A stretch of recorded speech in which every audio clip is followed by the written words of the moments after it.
नमस्कार, मैं हूं स्माइली। बस नाम ही काफ़ी है।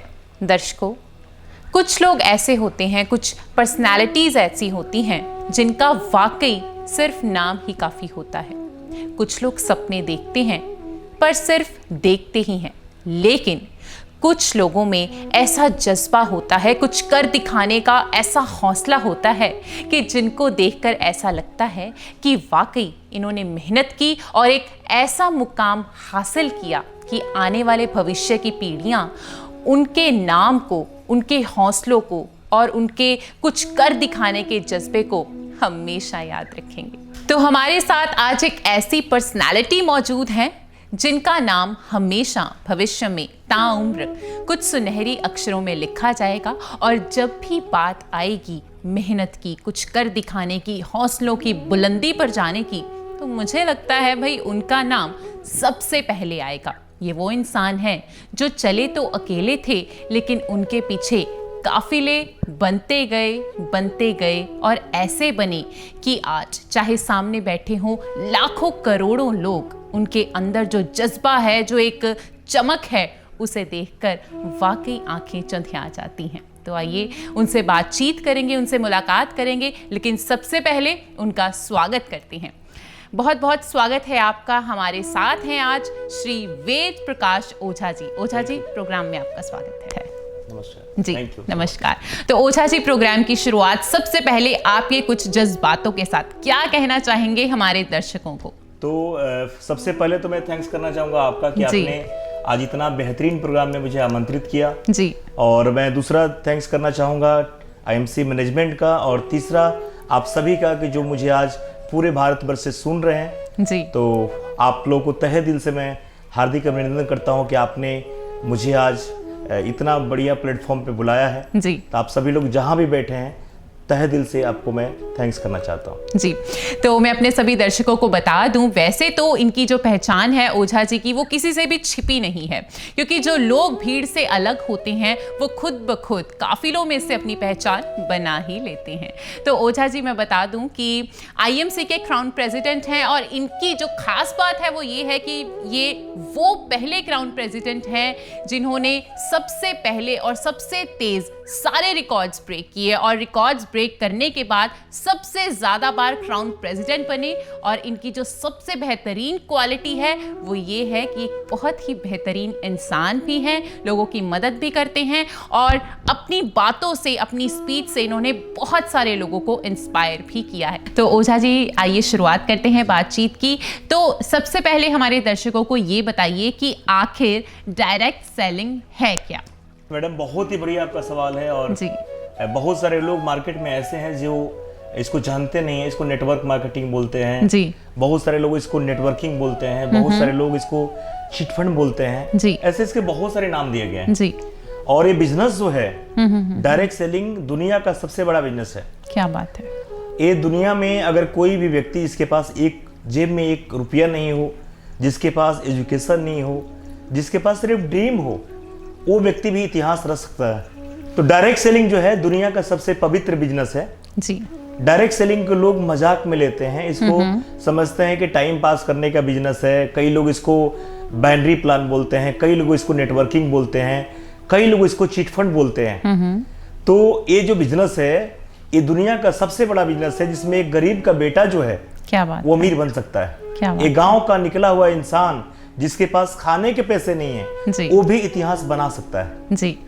यहाँ पे वैसा इंसान जो गरीब घर में पैदा हुआ है, वैसा इंसान जिसके शकल सूरत अच्छे नहीं है, वैसा इंसान जिसको बोलना भी नहीं आता है, वैसे लोग भी इतिहास रच देते हैं जी। तो डायरेक्ट सेलिंग, मैं बोलूँ एक भाषा में अगर इसे बताया जाए सही भाषा में, तो डायरेक्ट सेलिंग दुनिया का सबसे बड़ा बिजनेस, इससे बड़ा बिजनेस इस वर्ल्ड में कोई नहीं बना है।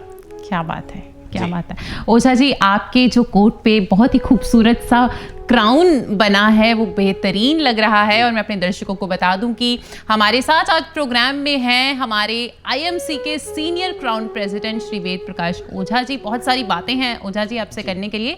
डायरेक्ट सेलिंग की बात हो रही है, तो क्या भविष्य है आखिर डायरेक्ट सेलिंग का भारत में खास तौर पर? मैडम बहुत ही बढ़िया आपका सवाल है। और बहुत सारे लोग जो हैं जी अभी उनको पता ही नहीं है कि डायरेक्ट सेलिंग का हिंदुस्तान में क्या होने वाला है। जी मैं सही मायने में बता दूं कि डायरेक्ट सेलिंग का शुरुआत हिंदुस्तान में अब हुआ है, जी यानी आज से 4 साल पहले ही डायरेक्ट सेलिंग शुरू हुआ है। जी ऐसे तो कहने के लिए डायरेक्ट सेलिंग हिंदुस्तान में 20 साल पहले इसकी शुरुआत हुई थी, लेकिन जब से भारत सरकार ने इसके ऊपर गाइडलाइन बनाया है तब से सही मायने में इसकी शुरुआत हुई है। जी यानी 2016 में जब सरकार ने इसके ऊपर तालकटोरा स्टेडियम में एक गाइडलाइन जारी किया था, तब से जाके हिंदुस्तान में इसका बोल बड़ा बढ़ा हुआ है। क्या बात है। और डायरेक्ट सेलिंग जो है भारत में इसलिए बहुत आगे जाएगा क्योंकि डायरेक्ट सेलिंग चलने के लिए, आगे बढ़ने के लिए कुछ नियम होते हैं। डायरेक्ट सेलिंग जहां जिस कंट्री में ग्रोथ करती है वहां पे सबसे पहला चीज होता है कि वहां पे जनसंख्या बहुत बड़ा होना चाहिए, यानी वहां पे ये लोगों का बिजनेस है। अगर लोग जहां रहेंगे वही बिजनेस फलता फूलता है और बहुत आगे जाता है। जी दूसरा, डायरेक्ट सेलिंग हिंदुस्तान में इसलिए आगे जाएगा क्योंकि हिंदुस्तान के लोग इमोशनल होते हैं और ये बिजनेस जो है बिल्कुल। इमोशनल लोगों का है। जी जी जी क्योंकि हमारे यहाँ ऐसे लोग होते हैं कि जो खुद नहीं खाएंगे और सामने वाला अगर रोना शुरू कर दिया जी। तो अपने पेट काट के भी उसको पैसा दे देते हैं। बिल्कुल बिल्कुल तीसरा, बिल्कुल हिंदुस्तान जो है जी। पर्व त्योहारों का देश है, सही। जी क्योंकि आप सबको पता है कि 365 दिन का एक साल होता है और 365 दिन में 300 दिन हिंदुस्तान में त्योहार मनाए जाते हैं। कभी ईद है, कभी बकरीद है, कभी होली है, कभी लोहरी है, कभी दीपावली है। यानी हिंदुस्तान से ज्यादा पूरे वर्ल्ड में, पूरे दुनिया में कहीं भी त्योहार नहीं मनाए जाते हैं। जी और आपको पता है कि जब त्योहार मनाए जाते हैं तो लोग शॉपिंग बहुत करते हैं। बिल्कुल। तो इसके लिए हिंदुस्तान में इसका बहुत बड़ा भविष्य है। मैं तीसरा बात करूं तो हिंदुस्तान जो है बीमारी का राजधानी है। जी अभी एक WHO का सर्वे आया है कि हिंदुस्तान में सबसे ज्यादा शुगर के मरीज होने वाले हैं। यानी हिंदुस्तान के 70% लोग शुगर के मरीज हो जाएंगे। और आपको पता है कि हम आयुर्वेदा पे काम कर रहे हैं। जी हमारी डायरेक्ट सेलिंग की ज्यादातर कंपनियां आयुर्वेदा पे काम करती हैं।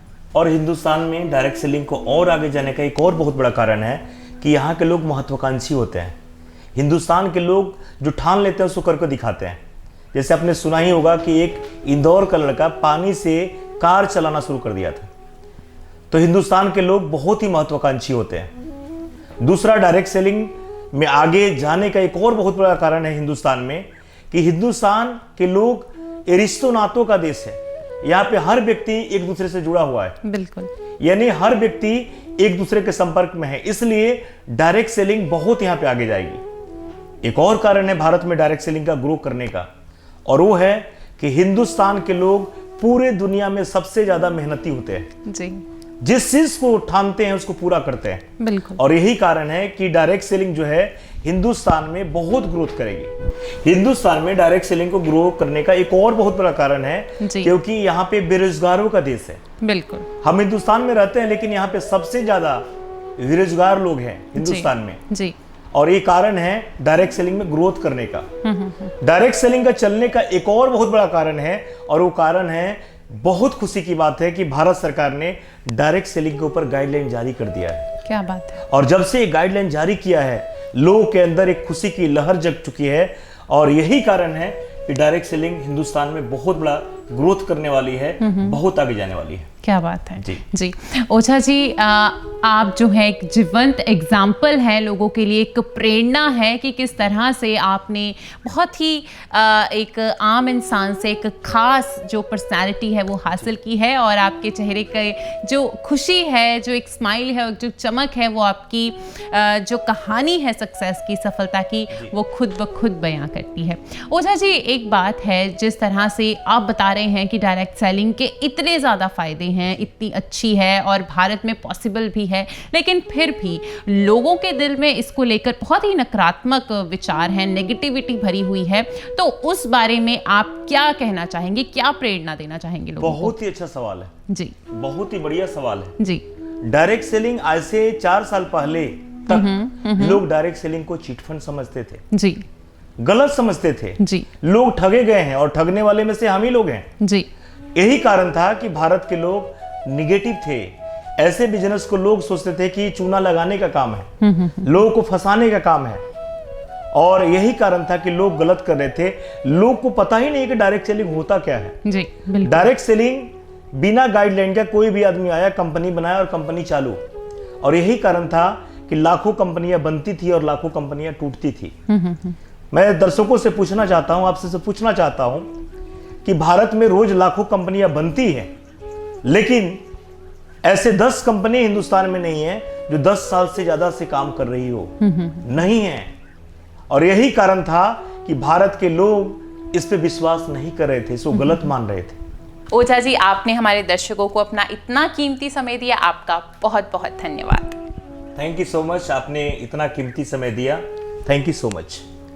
और जो भी लोग मुझे आज सुन रहे थे, जो भी आज मुझे देख रहे हैं, चाहे सुन रहे हैं, चाहे मुझे कभी भी इस वीडियो को देखेंगे, मैं सबको थैंक्स करना चाहूँगा कि आप लोग इस चीज़ को अपनाइए, अपने ज़िंदगी में भरिए, इस चीज़ को से सीखिए और अपने जीवन में रंग भरिए, अपना ज़िंदगी को ठीक करिए, अपने बच्चों को ज़िंदगी को बदलिए, क्योंकि ये सदी जो है, ये कलयुग जो है, डायरेक्ट सेलिंग का युग है जी। तो जिस तरह मैं आज गरीबी से उठ के यहाँ पे आया हूँ, आपकी भी ज़िंदगी बदल सकती है।